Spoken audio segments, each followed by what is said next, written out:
Dear students, हमारा next main point है lecture number 4 का human resource and company performance. तो आइए इस पॉइंट को देख लेते हैं कि इसका मतलब क्या है। Many people consider human resource management as a necessary expense.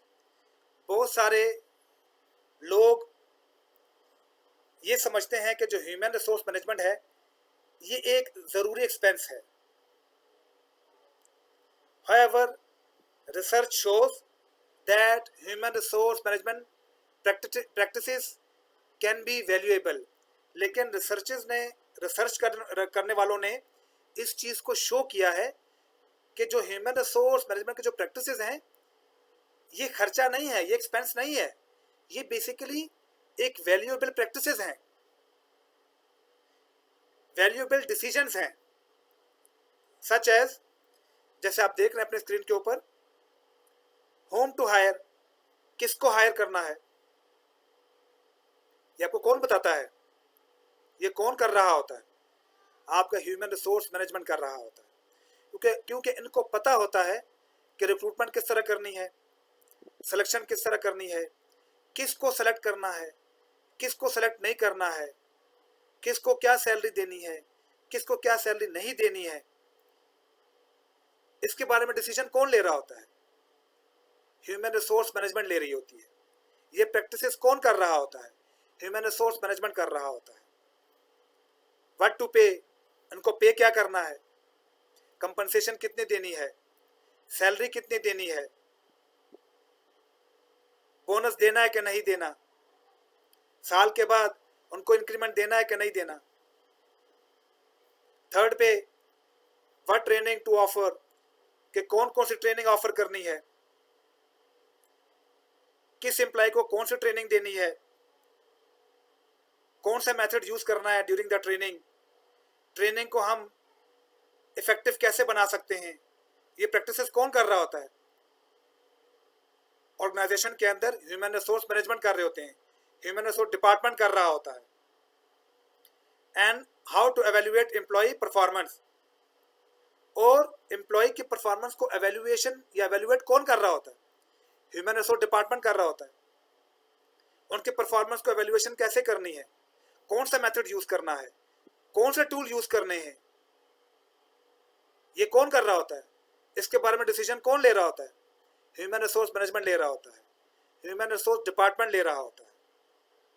And directly affect employees motivation and ability to provide. और एम्प्लॉयज को मोटिवेशन कौन दे रहा होता है, उनको एबिलिटीज कौन प्रोवाइड कर रहा होता है? ह्यूमन रिसोर्स मैनेजमेंट कर रहा होता है, ह्यूमन रिसोर्स डिपार्टमेंट कर रहा होता है। क्योंकि human resource department basically employees के वेलफेयर के लिए बनाया जाता है ताकि एम्प्लॉयज की डेवलपमेंट की जा सके। एम्प्लॉयज के अंदर जिन स्किल्स की डेफिशिएंसीज हैं, ट्रेनिंग के थ्रू उसको इन्हांस किया जा सके, उसकी परफॉर्मेंस को बढ़ाया जा सके। कौन से एम्प्लॉय के अंदर कौन सी स्किल की डेफिशिएंसी है, इसकी आइडेंटिफिकेशन कौन कर रहा होता है? आपका ह्यूमन रिसोर्स डिपार्टमेंट कर रहा होता है, आपका ह्यूमन रिसोर्स मैनेजमेंट कर रहा होता है। तभी तो आपको पता चलेगा ना कि कौन से एम्प्लॉय को ट्रेनिंग की जरूरत है और कौन से एम्प्लॉय को डेवलपमेंट की जरूरत है। तो ये आपको एम्प्लॉय परफॉर्मेंस से पता चलता है, ये आपको एम्प्लॉय परफॉर्मेंस अप्रेजल से पता चल रहा होता है। एम्प्लॉयज को मोटिवेट कौन कर रहा होता है? क्योंकि मोटिवेशन भी एक ऐसा फैक्टर है जो कि परफॉर्मेंस को इन्हांस करता है, जो कि परफॉर्मेंस को बढ़ा रहा होता है, जो कि परफॉर्मेंस को इम्प्रूव कर रहा होता है। एबिलिटी को इम्प्रूव कौन करता है, एबिलिटीज प्रोवाइड कौन कर रहा होता है? ह्यूमन रिसोर्स डिपार्टमेंट कर रहा होता है। तो my dear students, human resource management जो है ये एक नेसेसरी एक्सपेंस नहीं है, ये एक वैल्यूएबल प्रैक्टिसेस हैं जो कि हर एक ऑर्गेनाइजेशन के लिए ज़रूरी होते हैं। अगर ऑर्गेनाइजेशन ने अच्छे तरीके से परफॉर्म करना है, अपने गोल्स को अचीव करना है, अपने ऑब्जेक्टिव्स को अचीव करना है, अपने डिजायर रिजल्ट्स को अचीव करना है, तो उसके लिए एक अच्छी ह्यूमन रिसोर्स मैनेजमेंट का होना ज़रूरी होता है।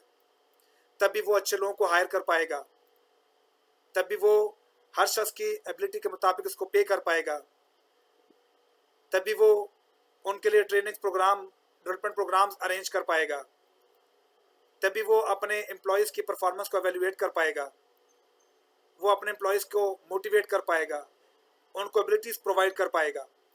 Understand my dear students? तो इसलिए ह्यूमन रिसोर्स मैनेजमेंट जो प्रैक्टिसेस हैं ये वैल्यूएबल चीज़ है।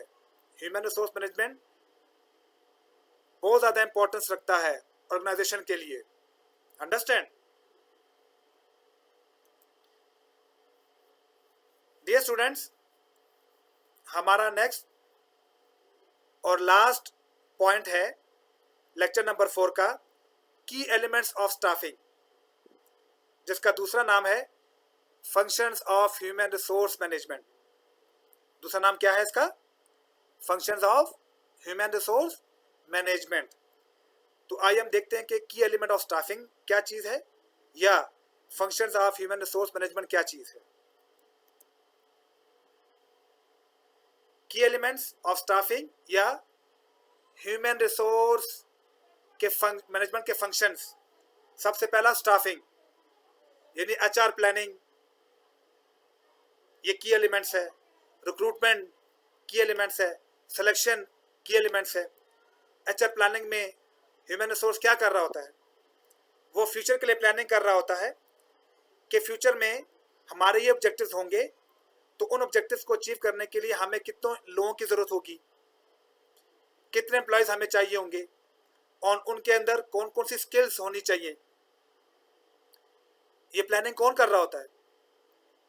ये ह्यूमन रिसोर्स मैनेजमेंट कर रहा होता है। ह्यूमन रिसोर्स के लिहाज से प्लानिंग ह्यूमन रिसोर्स मैनेजमेंट करता है कि आने वाले टाइम में हमारे ये ऑब्जेक्टिव्स होंगे, तो उन ऑब्जेक्टिव्स को अचीव करने के लिए हमारे पास कितने नंबर ऑफ एम्प्लॉयज़ होने चाहिए और उनके अंदर कौन कौन सी स्किल्स होने चाहिए।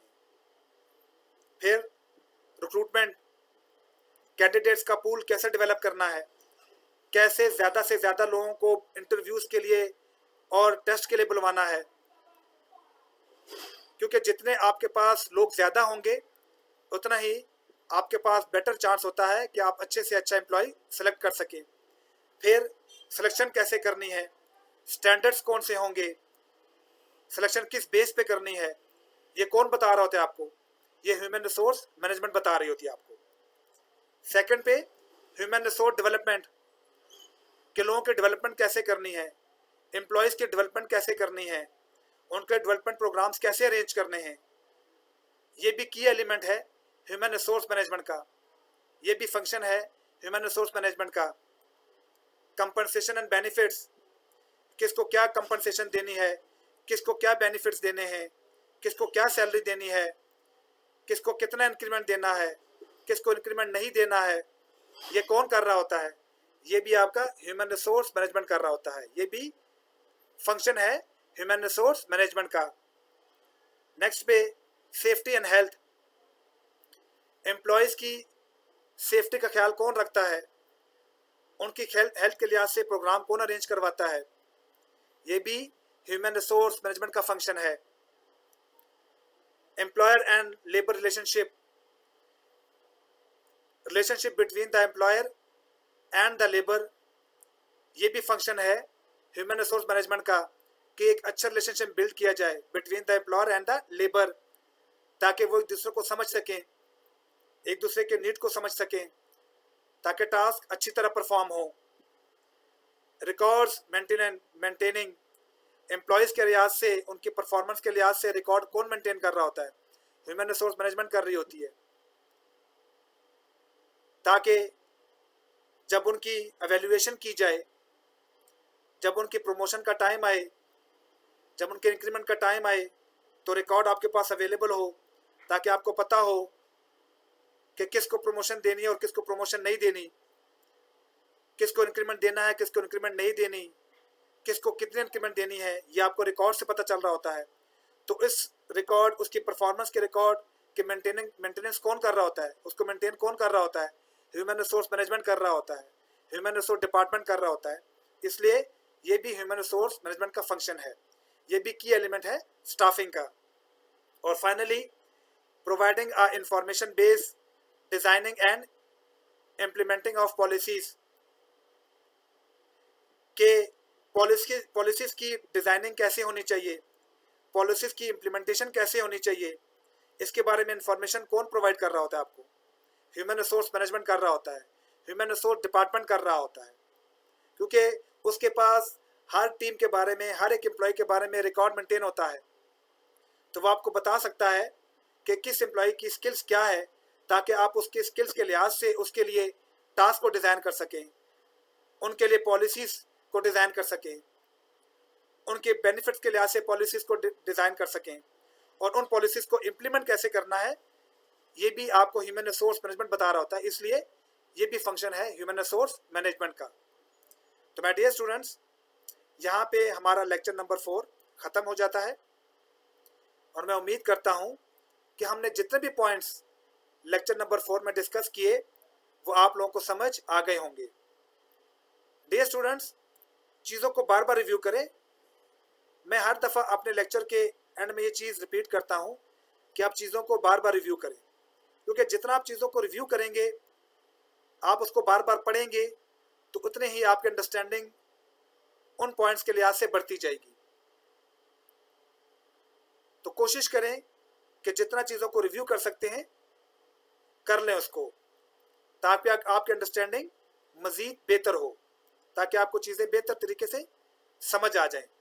अगर इसके बावजूद आपको अगर चीज़ें समझ नहीं आती हैं तो डियर स्टूडेंट्स, आप मुझसे मेरे पर्सनल नंबर पे कांटेक्ट कर सकते हैं। कोई भी पॉइंट अगर आपको समझ नहीं आया तो आप उसको समझने के लिए मुझे डायरेक्टली कॉल भी कर सकते हैं। तो my dear students, best of luck, अल्लाह हाफिज़।